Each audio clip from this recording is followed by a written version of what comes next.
போக்குவரத்து ஊழியர்களுடைய வேலைநிறுத்தம் இரண்டாவது நாளாக இன்றைக்கும் நடந்து கொண்டிருக்கிறது.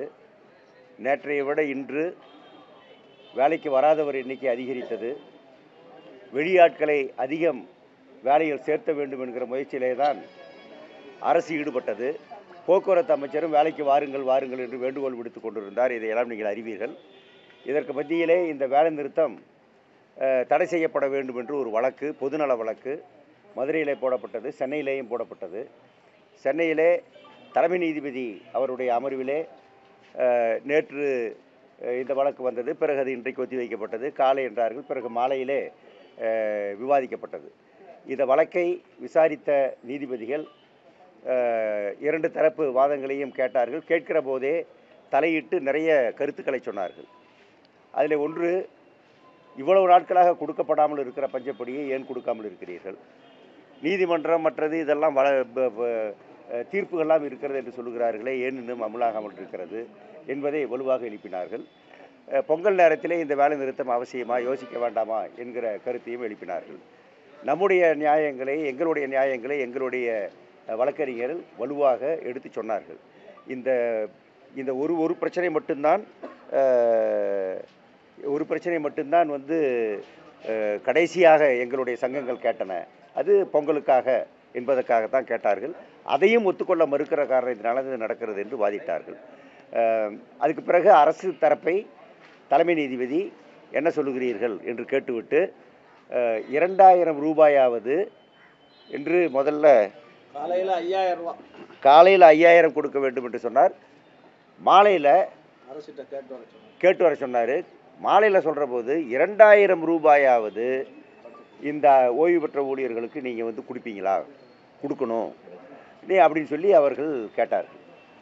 அதை வந்து உடனே அரசு வக்கீல் அதை மறுத்தார், கொடுக்க முடியாது என்று மறுத்தார். உடனே தலைமை நீதிபதி, நீங்கள் மிக மிக அடமண்டாக இருக்கிறீர்கள், இது சரியல்ல, இது வந்து கண்டனத்துக்குரியது, அரசாங்கம் வந்து ஒரு பிரச்சனையை முடிவு கொண்டு வரதில் அடமண்டாக இருக்கிறது என்கிற வார்த்தையை அவர் வந்து உபயோகித்தார். அதே மாதிரி தொழிற்சங்கங்களும் இந்த பிரச்சனையை பொங்கல் என்கிற அந்த பிரச்சனையோடு இணைத்து பார்க்க வேண்டும், பொதுமக்கள் அதிக பேருந்துகளை இயக்க வேண்டிய நேரம் என்பதையும் பார்க்க வேண்டும் என்று எங்களுக்கும் அவர் சொன்னார். பிறகு கடைசியிலே அவர் சரி விவாதத்தையெல்லாம் கேட்டுவிட்டேன், நான் வந்து ஆர்டர் பாஸ் பண்ண போகிறேன் என்று சொல்லுகிற போது வேறு வழி இல்லை. நீதிமன்றத்தை பொறுத்தவரையிலே வேலை நிறுத்தத்தை முடிவுக்கு கொண்டு வர வேண்டும் என்ற ஒரு முடிவை சொல்ல வந்தபோது நாம் வந்து மீண்டும் இதை எழுப்பின போது நீதிமன்றம் என்ன சொன்னது என்றால், 19ஆம் தேதி உங்களுடைய சமரச பேச்சுவார்த்தை நிலுவையில் இருக்கிறது, 19ஆம் தேதி பேச்சுவார்த்தை வரை வேலை நிறுத்தத்தை நீங்கள் ஒத்தி வையுங்கள். நீதிமன்றமே எங்களுக்கு சொல்லியிருப்பது, வேலை நிறுத்தத்தை நீங்கள் ஒத்தி வையுங்கள். உங்கள் கோரிக்கை நியாயமற்றது என்று நீதிமன்றம் கருதவில்லை, உங்கள் கோரிக்கை அன்ஜஸ்டிஃபைடு என்று நாங்கள் கருதவில்லை. வேலை நிறுத்த உரிமை உங்களுக்கு இருக்கிறது, அதையும் நாங்கள் மறுக்கவில்லை.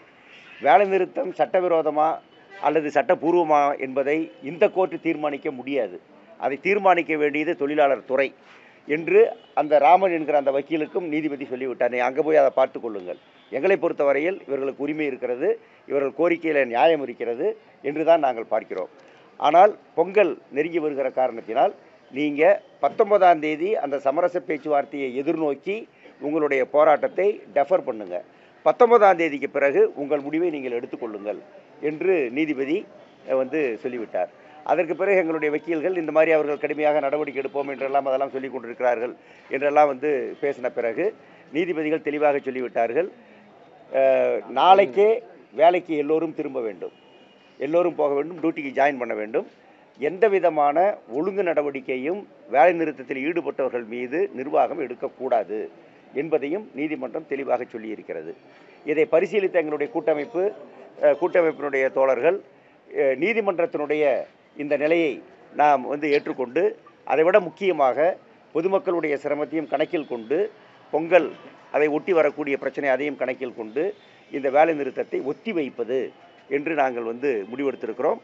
19ஆம் தேதிக்கு பிறகு தொடர்ந்து அந்த பேச்சுவார்த்தையிலேயும் எந்த விதமான நியாயமான பதிலும், ஏனென்றால் பொங்கலுக்கு பிறகு என்று சொல்லியிருக்கிறார்கள், பொங்கலுக்கு பிறகு வந்து என்ன சொல்லுகிறார் என்று நாங்கள் பார்க்க போகிறோம் அரசு தரப்பிலே. அதற்கு பிறகும் சரி வரவில்லை என்று சொன்னால் எங்கள் போராட்டத்தை நாங்கள் அமைதியான வழியிலே தொடருவோம், எல்லா விதமான போராட்ட வடிவங்களையும் கைக்கொள்வோம். இந்த கோரிக்கைகளை தொடர்ந்து வலியுறுத்தி கொண்டே நாங்கள் வந்து எங்களுடைய போராட்டத்தை முன்னெடுப்போம். அவசியப்படுமானால் கொஞ்சம் அவகாசத்தை கொடுத்த பிறகு அவசியப்படுமானால் மீண்டும் ஒரு வேலைநிறுத்தம் உள்ளிட்ட போராட்டத்தை நடத்த வேண்டி இருக்கும். காரணம், இந்த வெறும் 2000 ரூபாய் ஒன் டைம் பேமெண்ட் அடுகாக் தான் அது. அதை கூட கொடுக்க முடியாது என்று அரசு நிலை எடுப்பதில் இருந்து இந்த அரசின் போக்கில், இந்த அரசின் கொள்கையில் பெரிய மாற்றம் வந்து விட்டதோ என்று கருத வேண்டியிருக்கிறது. இந்த பஞ்சப்படி என்பதையே எடுத்துவிட வேண்டும் அவர்கள் கருதுகிறார்களா என்று தெரியவில்லை. அதே மாதிரி அவுட் சோர்ஸ் ஆட்களை எடுப்பது, கான்ட்ராக்ட் முறையில் ஆட்களை எடுப்பது போன்ற எல்லாவற்றிலும் ஒரு பெரிய கொள்கை மாற்றம் தெரிகிறது, ஒரு கொள்கை வித்தியாசம் தெரிகிறது. இது உட்பட நாங்கள் தொடர்ந்து எதிர்த்து போராட வேண்டியிருக்கும். அந்த போராட்டத்தை தொடர்ந்து முன்னெடுப்போம்.